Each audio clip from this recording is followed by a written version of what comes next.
O ito mga idol talagang nakakamangha yung ibang bansa kasi ang sprayer nila talagang di remote control na. O tigyanan nyo naman.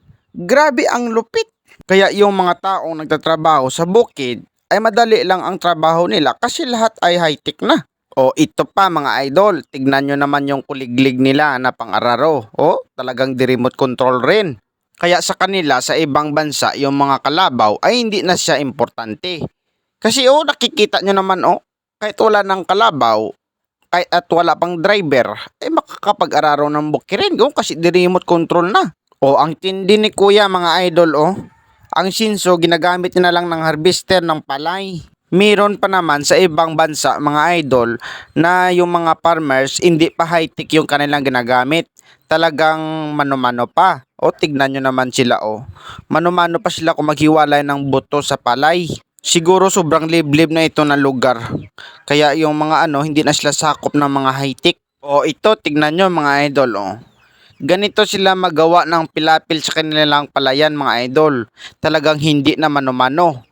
At hindi tao yung gumagawa. Tignan nyo naman Grabe ang pag-assemble nila sa traktor Tignan nyo Grabe sobrang linis pa ng mga pilapil So hindi pala pala ang ginagamit dyan. Or itak. Kasi sa atin sa paggawa dyan talagang mano-mano siya.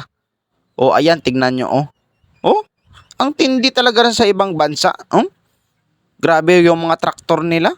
Ganito naman ang drone nila sa ibang bansa mga idol. Hindi lang siya ginagamit pangkuha ng picture or video sa itaas. So pwede rin siyang ginagawang bumbiro. Talagang ganahan yung mga babae magtrabaho sa bukid kapag high-tech yung kanilang ginagamit.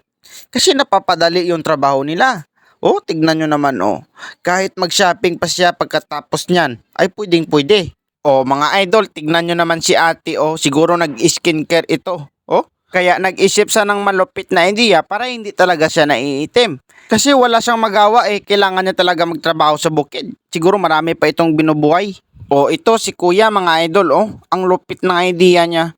Yung gulong ng sasakyan, pwede pala siyang gawing harvester ng mani. Ang lupit. Ito pa. Pwede rin siya pala maghiwalay ng butil ng mais Yung gulong ng kutsi Ang lupit talaga ng idea nila. Talagang hindi magkakalyo yung kamay mo dyan. Ito mga idol ang lupit talaga ng idea nila sa ibang bansa. Tignan nyo naman kahit babae ay pwede na magsibak ng kahoy. Huwag lang umigib ng tubig kasi hindi yan makasarang Ang lupit talaga ng idea nila Grabe kahit mga malalaking troso ay pwede siya talaga mabiak Huwag lang si ate ang bibiakin. Yung kahoy lang. Ay ito ang malupit. Tignan nyo naman grabe yung design Siguro ang engineer dito nag-graduate sa online class tapos nakapasa lang nagpas ng floor wax at saka paypay.